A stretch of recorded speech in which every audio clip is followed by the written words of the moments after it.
How are we doing, guys? How's Malta treating you? Very good. It's hot. It's really hot, and I think we're working on the air condition as we speak. Andy, is your mic on? I think it's on. Yes. I think that's now on. Yes, can we turn Andy's mic up just a little bit, please? Dun dun. Whoop, whoop. Andy, how are you enjoying Malta so far? Absolutely loving it. Thank you for the invitation. And I was in Malta, but many, many, many years ago. So it's great to be back. Okay. Mark, how are you enjoying Malta? As a resident local. Well, I'm here every day. It's hot, as he said, and it's been crazy these past 2 days. I'm looking forward to Monday, to sleep. So we've got Mark is here. He's one of our Malta Comic Con organisers, so thanks for being with us today. Mark is on this panel as our local resident expert. Mark you had a shop, right? I used to own a store, actually. Funny story. This whole Comic Con thing originated from me collecting manga entertainment videos, getting into the pop culture, into the scene, and then the craze sort of grew. I opened up a store with a mate I had from sixth form. We used to go to comic clubs and stuff, and we opened up a store, and the Comic Con crew met at my store. And So you are responsible for this. if they give me credit for it, yeah. We're doing it here and now. It's on video, so it's recorded. Not many people know this. Andy, what I want to say, welcome to Malta Comic Con. Your career began in music, right? Yes. I fancied myself as a drummer back when I was at school, and still annoying people by tapping on my thighs and things like that. But I eventually got a job in a small record company, and then a slightly bigger record company, then a very big record company. And then finally Island Records, the home of Bob Marley and U2. And this is the mid to late 80s. And getting into animation was a bit of a fluke, really. What happened was the owner of Island Records finally decided to sell the company to a big corporation. It's now Universal Music. And I didn't want to be part of the corporation. So Chris Blackwell, who's the owner, said, "Do you want to come and work in the film company?" I said, "Okay, that sounds interesting." I had no idea what that would entail, but it was those sort of days. And the Manga video, which is what I set up in 1991, again was a fluke. I went to see Akira at a movie theater. There was almost nobody else in the theater. I was there pretty much on my own, and it just blew me away. And the rest, as they say, is history. What a fundamental lesson would you say you took from working in music into taking on manga as such an animation powerhouse? Was there any kind of fundamental lessons you took forward? Well, the music industry today is very different from the music industry back then, as I think is the film industry. But if there's sort of any advice that I would give to any aspiring entrepreneurs or artists is to do what you believe in. Don't be a sheep. Don't follow what other people are doing. And I think that's it, really. It was just, I'd say for me, I was blown away by Akira, first and foremost, because it was so different. I'd never seen anything like that before. But then, of course, it was a challenge. How do I market and sell it? And so I came up with the idea of creating the brand, the Manga Video brand, which, of course, I couldn't just sell one film on a brand. So I went to Japan, found there were more films like Akira, perhaps not as good, but it made sense to then create the brand and market the brand. It may sound sort of cynical, which in certain respects I suppose it was, but it started the ball rolling. Amazing, thank you. And Dave, thanks for joining us. You started with drawing. You're drawing established characters from the Looney Tunes universe, Marvel universe, things like that. What creative pressure, like working on a character, when you're creating them, do you have to inject your own art and energy into that? Yeah, I started as a comic book artist and writer. I began drawing characters such as Looney Tunes and writing for Animaniacs and Pinky and the Brain, and went on to work in animation for Cartoon Network, Powerpuff Girls, Johnny Bravo, Dexter's Laboratory. And it's always a real challenge to work on somebody else's creation, but still, as you say, bring your own creative energy into it. I think you have to honor the original creation and still bring your own personality in. So I think when I'm writing Animaniacs or whatever, I still need to bring something of myself into it, and I hope that shows through in the work. I would say that definitely has shown through to get you in the career that you have now, as you are. Guys, is there a moment in a project where it officially becomes real for you? You know, whether it's when funding first comes through, or pencil to paper, or seeing the finished product. We'll start with you, Andy. Yeah. I mean, it's. I guess when it's finally made is the simple thing. But I mean, my life as a producer has sort of changed over the last 20 or so years, from initially being a distributor where, you know, we had the money. So actually we were the ones that were funding or part funding. So in the case of Ghost in the Shell, we were one of the three companies, Manga Entertainment, Kodansha and Bandai Visual, who funded the project. So I suppose it felt real the moment we did the contract. But since then, as an independent producer, yeah, it's getting the money is the most difficult thing. And particularly in animation, I mean, it's changed quite a bit with the streamers. But before that, animation's been extremely difficult to finance, because it would be very rare that you'd get all the money from one broadcaster. You'd have to go to the BBC in the UK, and then into Canada and France and Germany. And by the time you've got your fifth broadcaster and the money in place, the first one's dropped out and you start all over again. So it's kind of a laborious process. With the streamers, it can be a lot easier because it's a one-stop shop. But then they own everything and take everything, all the rights. Case in point, K-pop Demon Hunters. So despite it being a massive company, Sony Animation, they've lost all the rights to Netflix because it was fully funded. Yeah, and as a creative, I mean, I see there are a lot of creative people out here today, and as somebody who has spent like a lot of his life as a freelance artist and writer, it's super exciting to get to work on the stuff, but it is also a career, it's a job.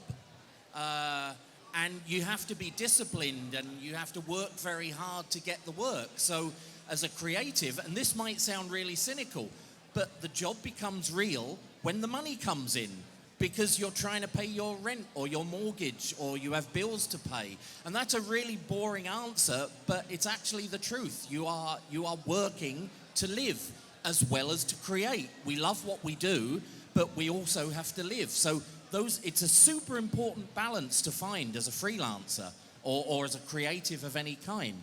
I mean, I don't know, should we maybe, like, we could talk about how Andy and I met? Do you want me to give a... Okay, so Andy and I have been working together for 30 years, I think now, because we're both dinosaurs. We're like Jurassic Park dinosaurs. We're both very old. And we met making a music video that Andy was producing. And it was for one of the Batman movies. It was Batman Forever, thank you. So it was by a rock band called U2. And Andy was the producer, and I was brought in as art director for the video. And this is a really good example because it goes back to exactly what I was I mean, of course, it was super exciting to work with U2 and to work on a Batman movie, but we were doing it as a living.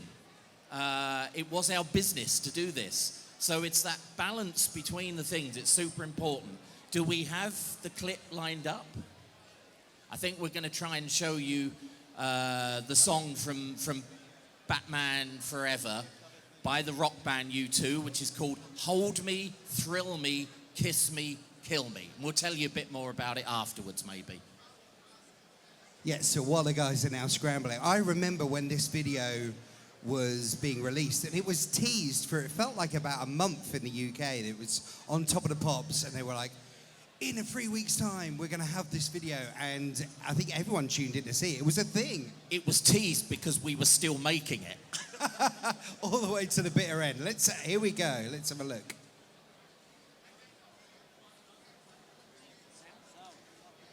Hopefully we'll have some audio with that as well. Otherwise, I'm going to have to do my best Bono impression. Can you sing it? You hold to find, hold me, thrill me, kiss me, kill me. I mean, this was just like, at the time when it came out, it was just incredible. You can't hear it, but it sounds really good, trust me.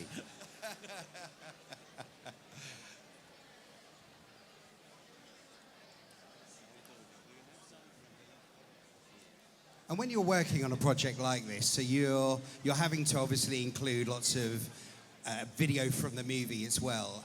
Selfishly, obviously, you'd want to have more of your animation in there. Was there a kickback? Was there a percentage kickback that the studio demanded?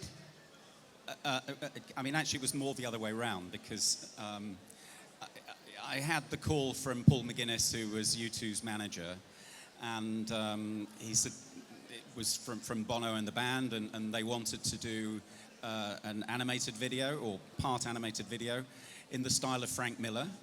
And I said, oh, this sounds great, and can you do it? Sure.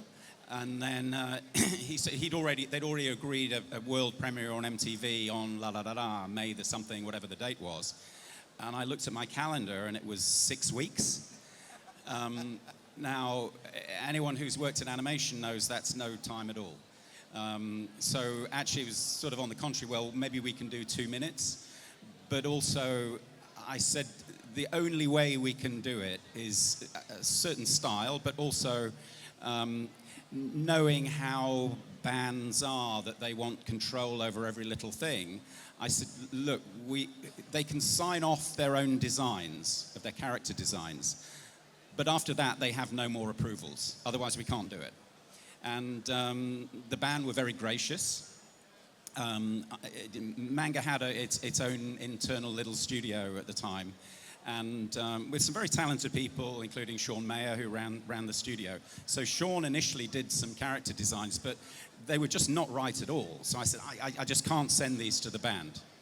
And I didn't know Dave, but I said, do you know anyone else that can do more in the sort of Frank Miller style, because that's what they're looking for. Sean turned to Dave, and Dave delivered the goods, and I sent them to the band, and they said, these are brilliant, and then we made the video. I mean, you certainly did come up with the goods, especially with that Frank Miller look. You can definitely see the influences there. Please do. So, creativity is fantastic, and it's great when you get on a project. Not so great when somebody says, okay, you've only got 5 weeks to make this video. That's a bit scary. But as you can probably see from this animation, obviously we were very inspired by Frank Miller and The Dark Knight Returns and all of this kind of stuff.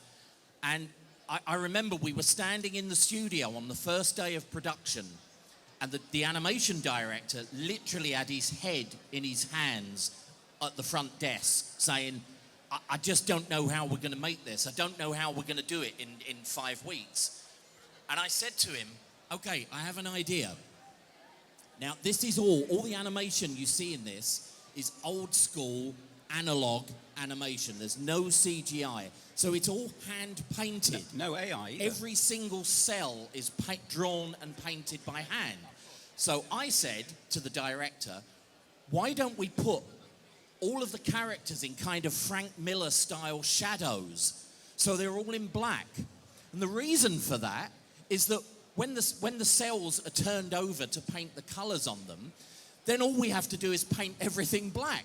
So it's seriously, it's sped the production process up. So it's this mixture of creativity and practicality, both together. You know, the need driving the creativity in a case like this. So anyway, we got it made. We got it made in 5 weeks. Nobody slept for 5 weeks. And we handed it into MTV the day before, I think, the premiere. Yeah, I think it was actually a day or 2 days early. So, you know, it was a great job. Yeah. And then we won 2 MTV awards for it.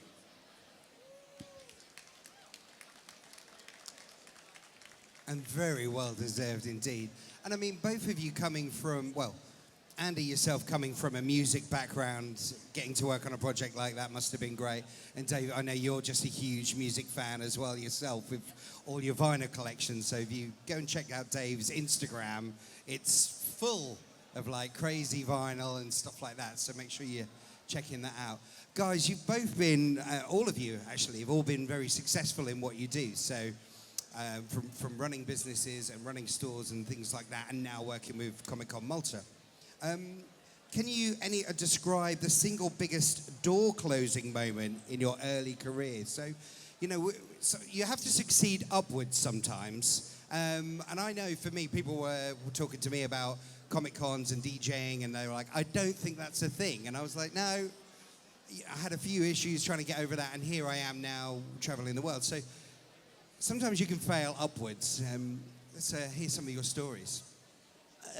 I wouldn't say it was a completely door-closing moment, but I remember back in the day, 16 or 17 years ago when we held the very first one, the guys had just come from like a Bristol Comic Con or something like that, which they never invited me to, and this is something that you know, I still tell them about today, that they went without me. But anyway, they met some artists there, and they wanted to sort of recreate that vibe and that convention here in Malta. We tried that, it was called Big Bang back then, it was the very first one, so it's like the prequel to Comic Con. And it was at St. James Cavalier in Valette. It's a relatively small venue, and it's scattered, it's like a museum. And we had an attendance of like, then again, no advertising, nothing. It's just no Facebook back then. It was just word of mouth. I still had my store, so we had posters hanging at my store. And it was literally just word of mouth. And we had, I don't know, maybe only local artists. Maybe we had, I don't know, 15, 20 artists, and we had an attendance of 200 people. Which was not demoralizing, but, you know, compared to a convention sort of this size that you see in the UK, that they attended.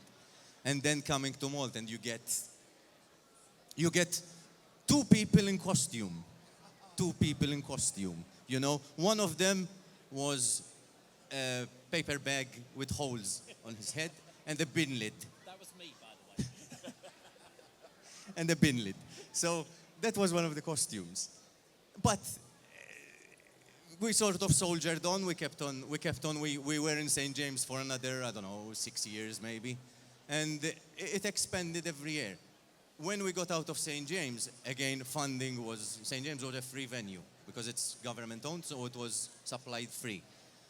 When we finally decided, okay, we're getting a bit too big for here, let's move out. When we started moving out and we went to our first venue outside of that, it grew. It grew exponentially from there. Every year it kept on growing. And then it was like, okay, we can actually do this now. We can actually start getting, you know, great guests. And today we have people such as you. We have Lou, have Vic, it was unthinkable back then. It couldn't have crossed my mind, but here we are.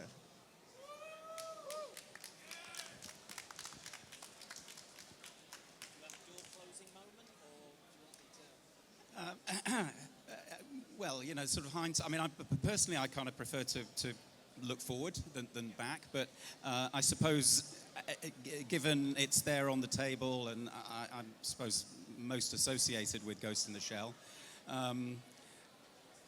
yeah, I mean, that was remarkable. I mean, I still think it's a great film, but I'm proud of it in another way as well, which I didn't really realize at the time. That we were the first Western company to be invited in and to be part of what's called a committee, so one of the co-producers in an anime film, feature film. To me, it sort of didn't seem so extraordinary at the time. You know, I was living the moment, but looking back, it was quite extraordinary.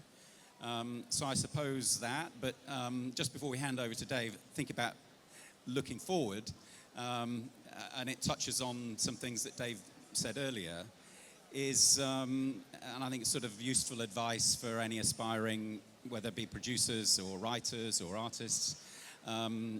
We've got a project starting quite soon, in next month or certainly by January, which has taken me 25 years, a bit longer actually, 25 years to finally get the money for.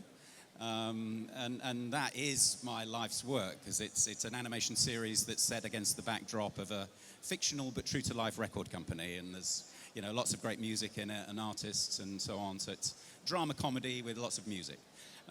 So I think that'll be my life-affirming moment when that's made. But for now, it has to be Ghost in the Shell.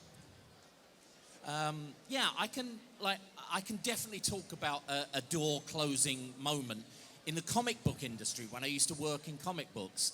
I spent back in the 1990s, just after I was headhunted by Warner Brothers to write for all their animation stuff, as I say, Pinky and the Brain and Animaniacs and Looney Tunes. I was sort of doing parallel comic book stuff in the UK.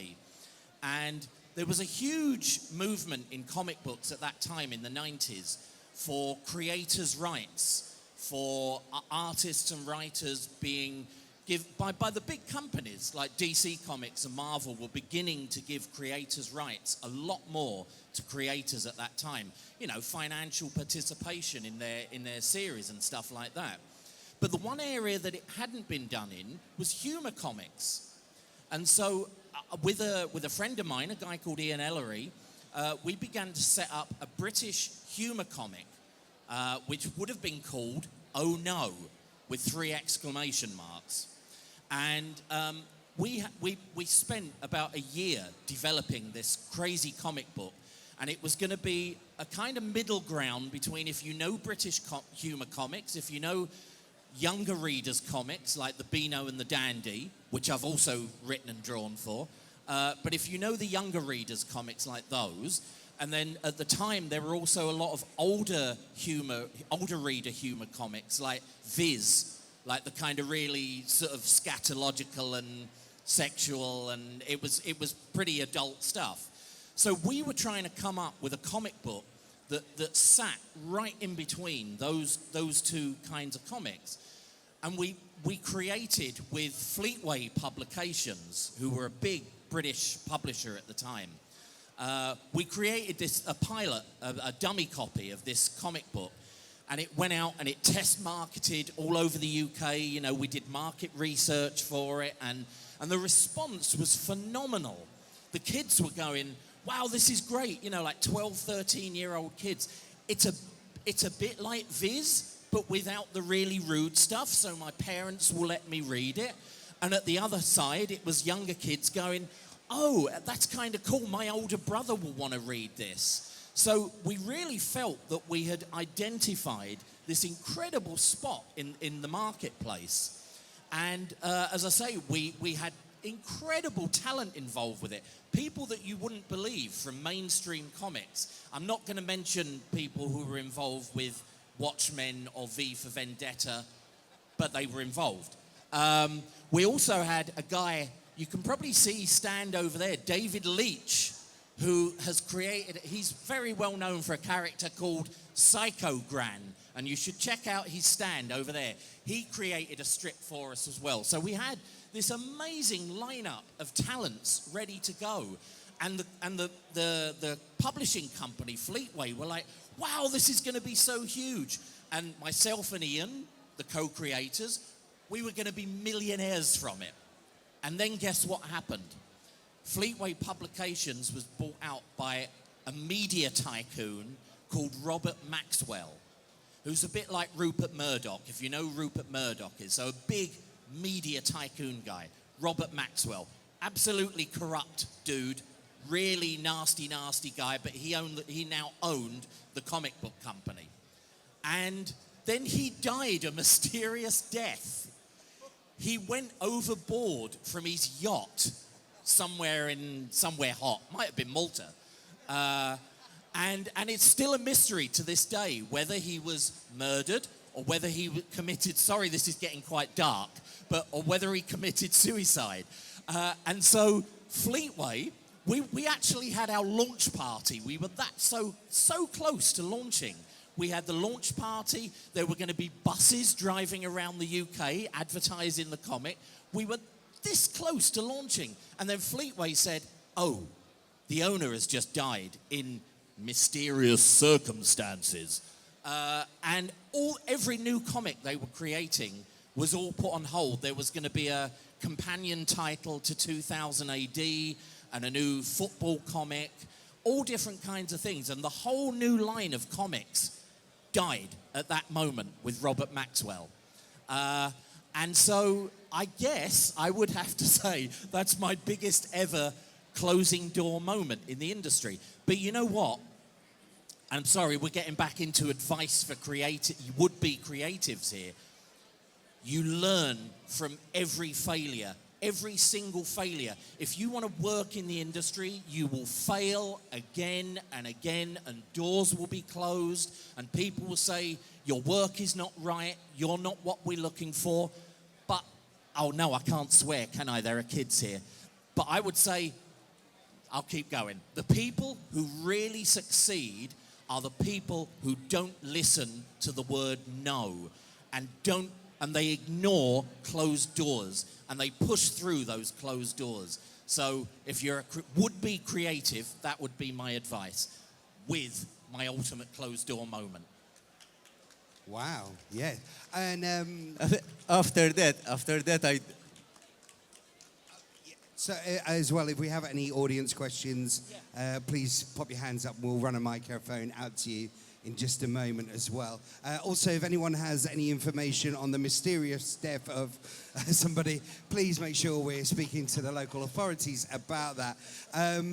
to lighten the mood a little bit after this horror thought you was murder about to mystery, go- after this murder mystery story. We've been talking a lot about Manga entertainment, and I see youngsters here that probably with blank faces that have no idea what we're talking about. So we have a little snippet of what it was. Intro, Manga entertainment intro. With sound, please. With sound, yeah, would be useful.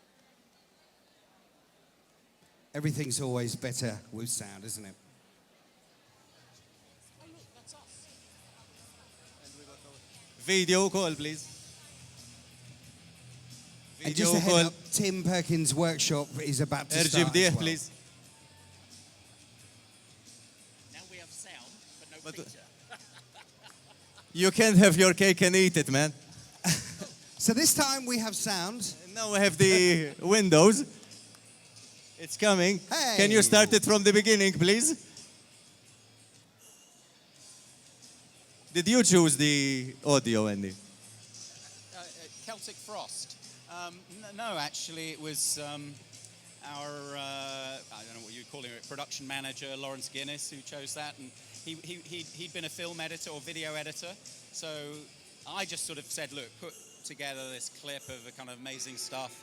But he chose the music and he did the editing. But it kind of worked. I used to watch these movies at night with headphones. So this is, you know, a late night watch for me. I remember the song. Okay, a hands up question for you lot out here. Who loves anime? Okay. You probably wouldn't even know of its existence if not for this man. Andy brought anime to the West, was massively responsible. Well, I take that's a little bit too much in fairness. I mean, so there were some small companies in the US like Streamline and before me, but I mean, I was fortunate that I had some financial backing behind me. So from Chris Blackwell, the founder of Island Records, whereas these other companies were kind of very much fans. Which was fantastic, but they didn't have the financial resource and the marketing muscle to get it in the big stores, particularly in America, where it's the distribution. What you have to recognize, particularly young people, this was pre-internet, if you can believe that. So we actually had to sell these things in retail stores, and that's actually quite expensive to do. Not only manufacturing the products, but shipping them out there, getting them in the stores. And so actually having that financial resource to do it. So, yeah, I can take the credit for that, but I can't take the credit for being the first. But also, I think somebody else would have done it. Anyway, but thank you, Mr. King. I think we were just in agreement there. You're way too modest. Of course, bringing a project like that over, were there many people that were like, just don't do this, this is going to be the end of a career for you? And what made you go, no, I'm the guy to do this? Well, I was the boss, so apart from Chris Blackwell, you know, and he trusted my vision. But yeah, I had a sales and marketing director, a guy called Mike Priest, who'd come from big companies like 20th Century Fox and Paramount.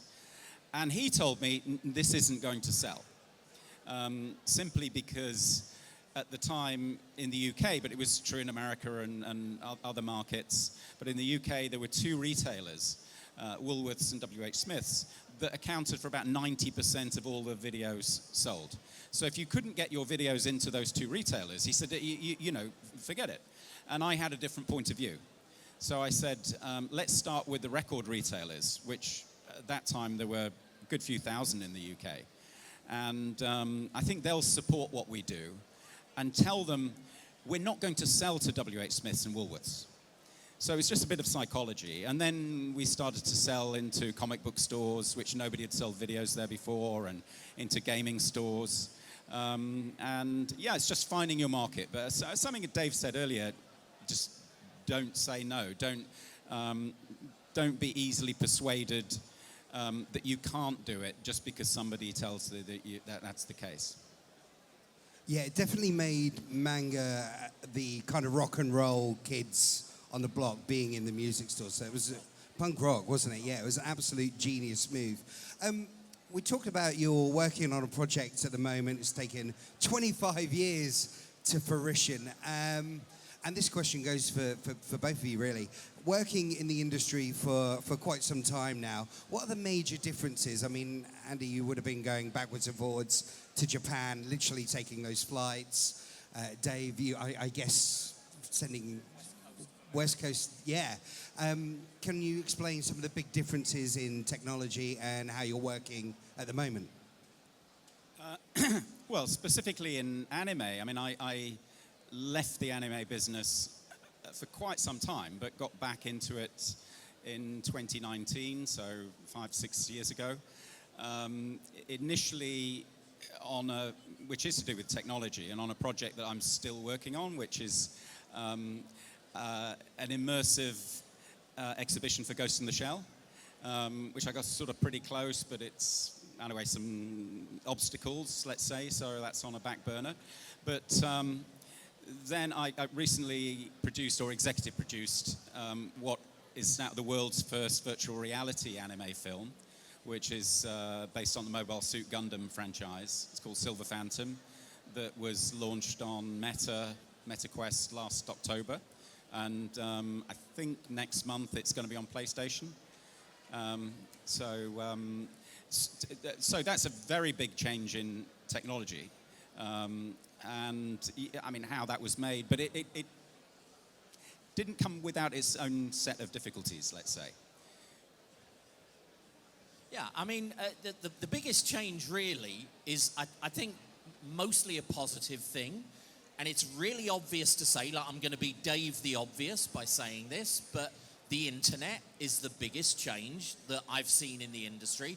I mean, if you wander around here today and you look at all these incredibly gifted writers and artists and cosplayers and creatives that are out here, it's so easy to connect now with other people, whether it's other creatives or whether it's industry people. The access now is, I'm not going to say it's easier. It's still a lot of hard work to connect with industry people and to get your vision out to other people. But the access channels are now so much easier.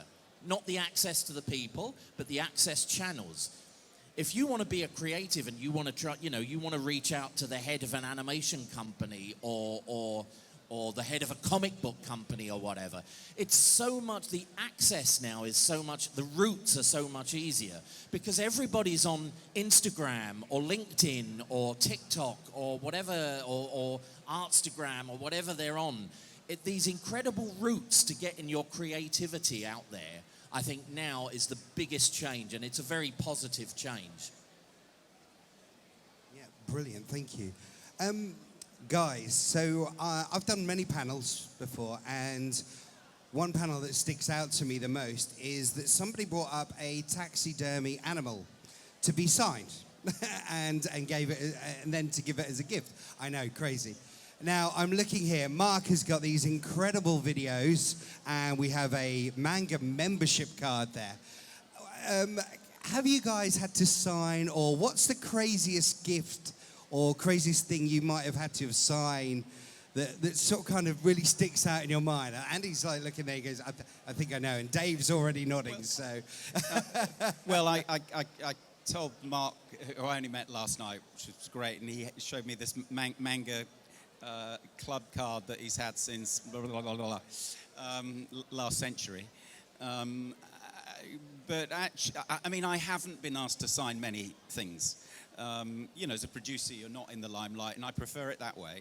But about, I'm not sure, 5, 6, 7 years ago, I got asked to give a talk at a university in the UK, and because they were holding an anime and manga week, and I dutifully accepted and came down, did the talk.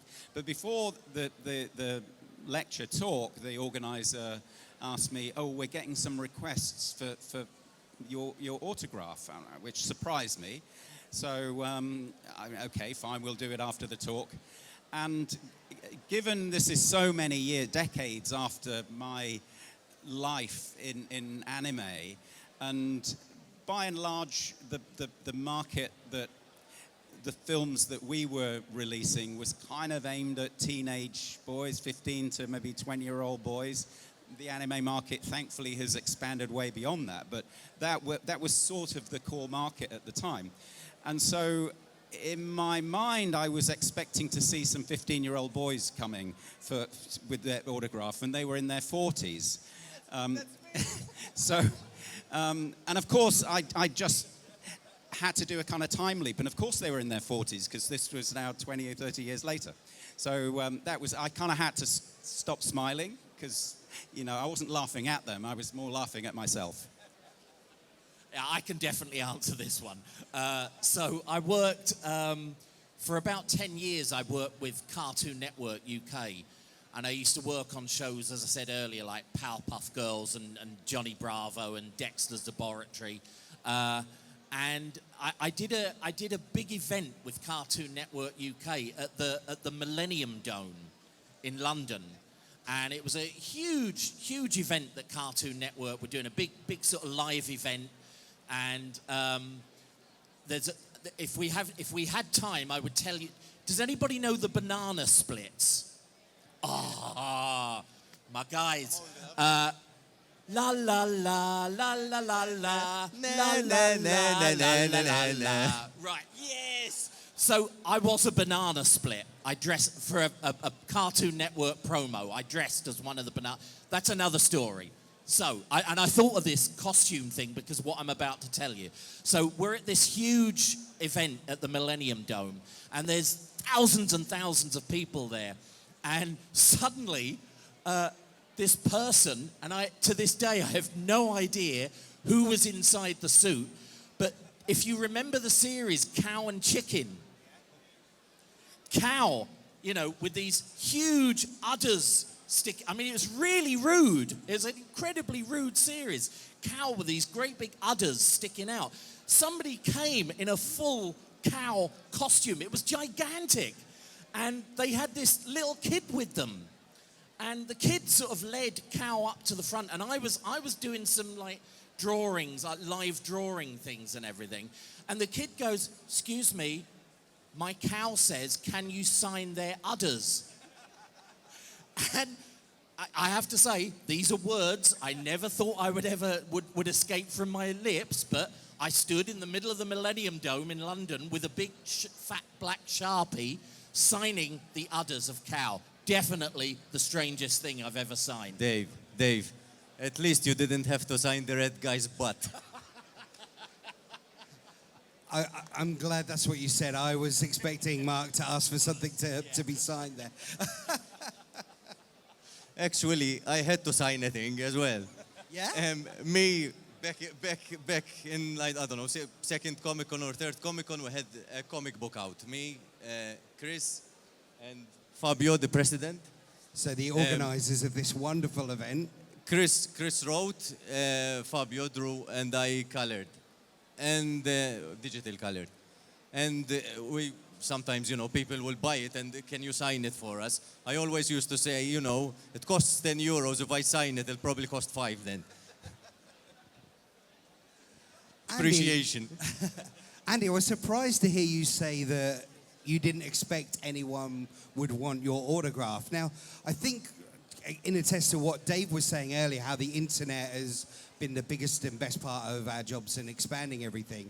I do feel that we now live in an age where people are more interested in the people behind the scenes. I know growing up, I watched Akira and we watched Guyver and things like that, and were just blown away by the animation. But there wasn't really, other than a few publications, and you'd have to do a real deep dive to find out who was behind the scenes and who the voice actors were. And I think we now live in an age where people do like to look at that and do like to check those things out. So, yeah, I was really surprised to hear that you weren't kind of thinking that I people like would to want stay that. in the shadows.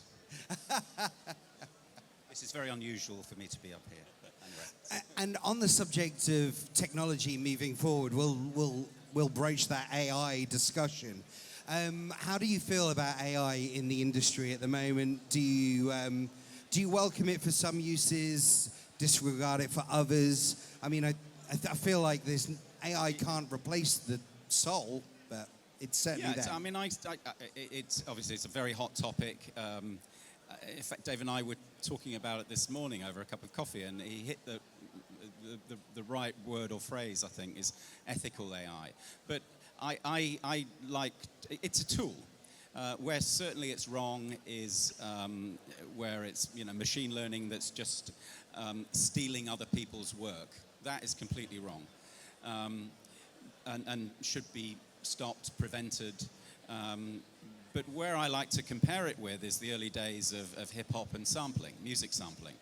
And whether through naivety or through they didn't care less, those early hip-hop artists were stealing samples from other people's work. That finally got sorted out, and the people, the musicians and artists that had been sampled got credited and paid. And also a situation now where you have to get permission to get the sample. I mean, the music industry is more organized than the art industry. So easier, but I think if we can work towards something like that, then there's nothing wrong in it. There's other ways to use AI as well. I'm using it for this new series, but only in the sense of giving character designers something to look at. I mean, I can't draw, so I've got descriptive outlines of each of the characters, and I've tried to use that, but it's like casting, and they come back, there may be beautiful drawings and great characters, but they're just not my characters in my head. So actually, me spending some time with AI to give something that more sort of approximates what's in my head, and then give that to a character designer as a reference, a visual reference, I don't see anything wrong with that. It's a tool. And I think, importantly, the thing about AI, love it or hate it, and I come originally from quite an anti-AI stance, of course. I'm a creative, and, you know, the way that AI was let out of the box is that it was very exploitative. And so I come from a very, very anti-AI stance. But this comes back to what we were talking about earlier. You know, as well as being a creative, you also have to be pragmatic. How do we get AI back in the box? That Pandora's box is open, and it's out there. And there's no way, there is no way of putting AI back in the box now. It's for good or bad, and it's frequently both. It's an unstoppable force, and it's out there. So since it is out there, from a pragmatic point of view, how do we best use it? Well, then we have to make sure, as Andy was talking about, that the creative industries catch up with what happened with music sampling in the 90s. You know, music sampling is now an art form. We consider it an art form because the people who are, the artists who are sampled are now recognized and compensated for their original work in creating new work. Now, that happened in the music industry. It has to happen in the art industry and in the animation industry. It has to. There's nothing else. We can't get rid of AI now. And so it's a great tool for ideation, for creating ideas, but it should not be used in a way that exploits or doesn't recognize or doesn't recompense financially the original artists whose work has now been used. That seems like, it doesn't seem like rocket science to me.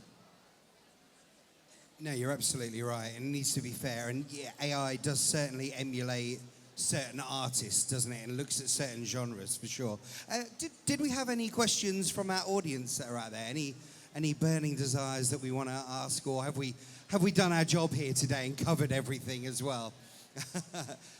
Don't be shy. This is your opportunity to ask Andy and David any questions.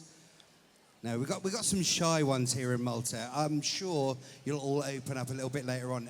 Mark, I know you had something you wanted to talk about with Ghost in the Shell, didn't you, with the guys? It's been a certain amount of years. Is that right? Second. We were talking about Ghost in the Shell earlier. Yeah. Happily this year, as a coincidence, it wasn't planned, but this year is Ghost in the Shell's 30th anniversary. I had to mention it. And yeah, I mean, I remember watching Ghost in the Shell when I was exposed to it, and I was looking at all the Japanese credits, and then you get this Western name, which was odd to me. You're watching Japanese anime, and there's a Western name. What is he? Is he an immigrant that works in Japan? And then a few weeks ago, I was watching an interview on YouTube, and it was an interview with Andy, and I thought, oh, that's the guy. So I thought I'd contact him and have him over. So it was great. I mean, and thank you for accepting our invitation. Thank you for the invitation. And yeah, I'd half forgotten that it was the 30th anniversary. Yeah, I'm very old. God, it's a long time ago. But Yeah, I mean, as I mentioned earlier, I didn't go to Japan for many years. In the 90s, I was spending almost half the year there, usually 2-3 weeks at a time, and then nothing for almost 2 decades, and then back in 2019 and these last few years. And it's certainly changed in respect to the amount of foreigners, gaijin, that are there. When in the 90s, there were almost nobody. And you would see another foreigner walking down the street and you'd give a little nod in kind of acknowledgement. It was a fun place, but also difficult because of that, you know, the sort of integration. I love it there. And great people to work with. Like anything, it can be, sometimes it's frustrating. You know, there's cultural differences. Production methodology is different as well. But if you learn to work with that, it's a great place to work. Great answer, thank you. We're coming towards the end of the panel now. Guys, you've both done so much work across so many different genres. I mean, Dave alone, storyboards, art, production, directing. I mean, all of these different things. If you could work on one project, or there's something that you've seen out in the pop culture universe that you're like, oh, I just wish I could have been a part of that, or I have my version of that story that I would love to tell without, if you're working on a secret project, obviously, please don't disclose that now unless you want to. But if there was one project that you could work on or put your stamp on that you would love to have had a crack on, what would it be? Okay, well, I'm kind of doing it. I'm a huge fan of Godzilla and Ultraman and Kamen Rider and all of the kind of tokusatsu stuff, Gamera and all of this kind of stuff. I've loved kaiju ever since I was a tiny baby dinosaur. And so I've worked on, I mean, exactly as you say, Leroy, I've worked in many different areas of the industry over the years: storyboard artist, director, comic book writer and artist. And 5 years ago, I was working as a teacher on an animation course in Norway, and I decided that I was getting on in years, because as I said earlier, I'm old, and that if I wanted to live my dream, I needed to do it now. And so I gave up everything, and I have now set up my own production company, development company.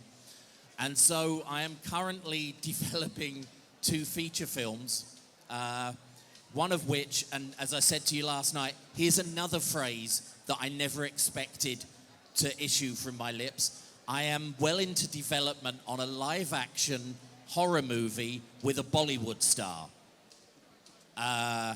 Which I've been developing this project with her for a couple of years now, and we're very close to getting funding for the script to be written, which I will write. It's going to be filmed in both Norway and India, and we've just landed a director recently, a Norwegian film director who has made some really well-known Norwegian fantasy films.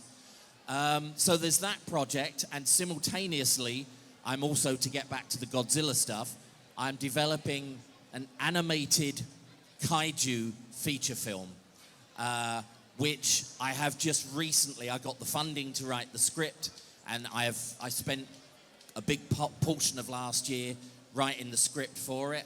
I guess it's out in the public domain. It's called My Little Kaiju. And it's literally my dream project. It's everything. All that these guys out here sort of put in their heart and soul into their projects, exactly like Andy has done with the series I probably can't mention the name of, that will hopefully be started. Do you want me to name it? On your screens in 2028. So. Yeah. Okay, all right. Not going to name it just yet, but hopefully we're going to be starting production on that in December or January. And I've been working on that off and on with Andy for about 25 years or so. So, yeah, so I'm doing right now. And I know, sorry, that's a really glib answer, but I am doing what I've always wanted to do. It's my dream project. I'm doing a kaiju movie. And I have as an advisor on the film, as I told you last night, one of the guys who directed some of the greatest Ultraman movies. He directed a film in, I can't remember what year it was, 92 maybe, Superior 8 Ultraman Brothers, which was the most successful Ultraman film until Shin Ultraman. So he is my kaiju advisor on the film. And that's also a great phrase. Who doesn't want to be a kaiju advisor? So yeah, that's it. I'm doing my dream project now. Mine is very short, but before I said that, I've read the screenplay for Little Kaiju. It's great, and seen the design, so I really hope that gets made soon. Mine's a very short answer. It's, it almost happened 30 years ago. There's still chance, but to work with the great Katsuhiro Otomo. For me, he's my favorite manga artist and anime director, and he's such a gentle, beautiful man, incredibly creative, and yeah, so that would be my dream. Lovely. What great answers. And thank you so much for coming to Malta Comic Con. It's been awesome having you on stage. Friends, they will be at their tables all weekend long. Make sure you go and checking them out. Go get autographs. Go ask those questions if you are too shy to ask now as well. But please make some noise for Andy Frain and Dave King and Mark Ellul on the stage as well. Thank you so much.